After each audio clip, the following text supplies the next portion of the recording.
Good morning. This is KELOLAND on the go with all you need to know in news and weather as you start your weekend. We also have your boredom busters coming up, but first, our top story. First responders have recovered the body of a 15-year-old boy who apparently drowned while paddleboarding in rough water at the Belfouche Reservoir. The Butte County Sheriff says witnesses reported the boy went under Friday afternoon. Crews recovered his body last night. Police have arrested the suspect wanted for an armed robbery in Rapid City.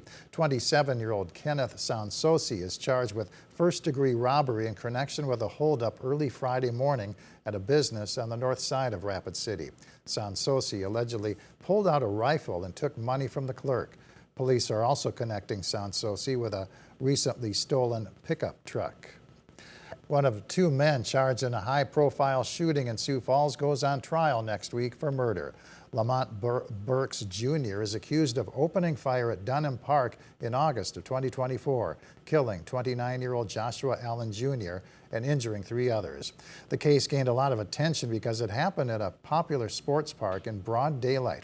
Jury selection got underway Friday with opening statements expected next week at the Minnehaha County Courthouse.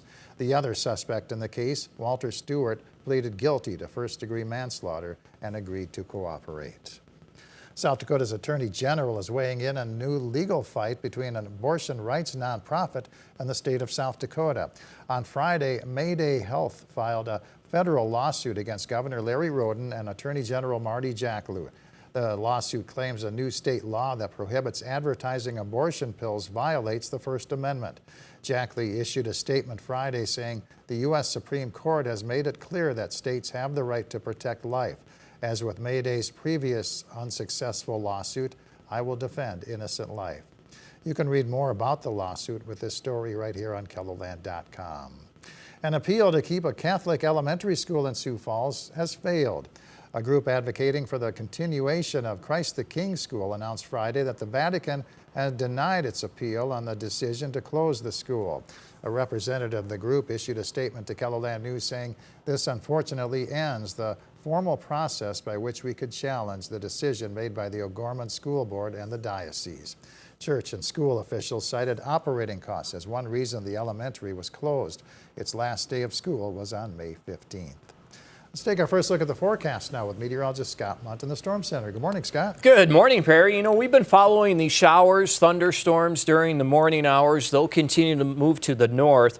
Behind it, we're trying to bring in clearing skies. So I like to say, periods of sunshine this afternoon. And then we'll watch western South Dakota with developing thunderstorms that can become strong to severe. You see, our temperatures today will reach the 70s and low 80s for afternoon highs. This happens with a southeast wind, at least 15 to 25 miles per hour.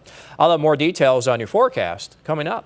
All right, thank you very much, Scott. The South Dakota State High School track and field meet wraps up today in Sioux Falls. Hundreds of boys and girls across 3 classes are competing for individual and team championships at Howard Wood Field.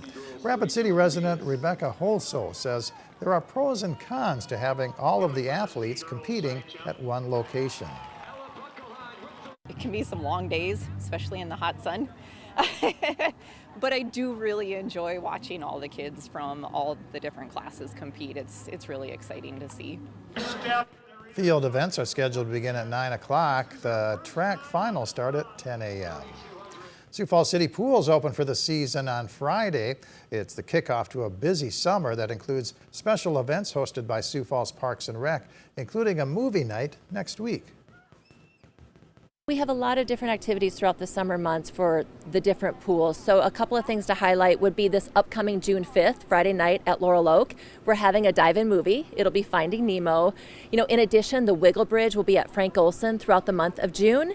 And then at Drake Springs, we have a rubber duck race in the Lazy River on June 21st.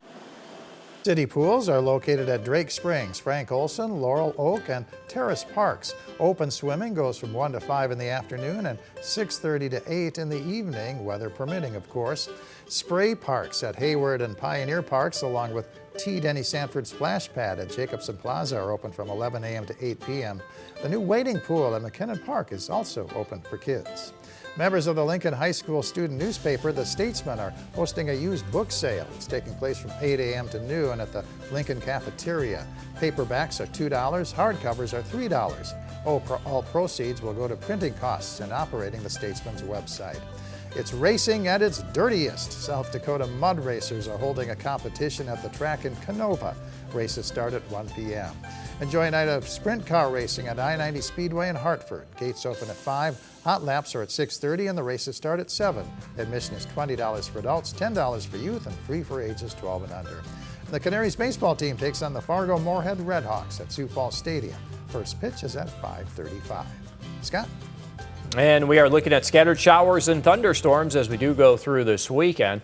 It won't be a washout. We'll go with periods of rain as well as, I'll call it, filtered sunshine from time to time as temperatures warm close to 80 degrees for both days. There is that risk for severe weather today, as outlined by the Storm Prediction Center. Hail and wind being the main threat. It's a slight risk, level 2 out of 5.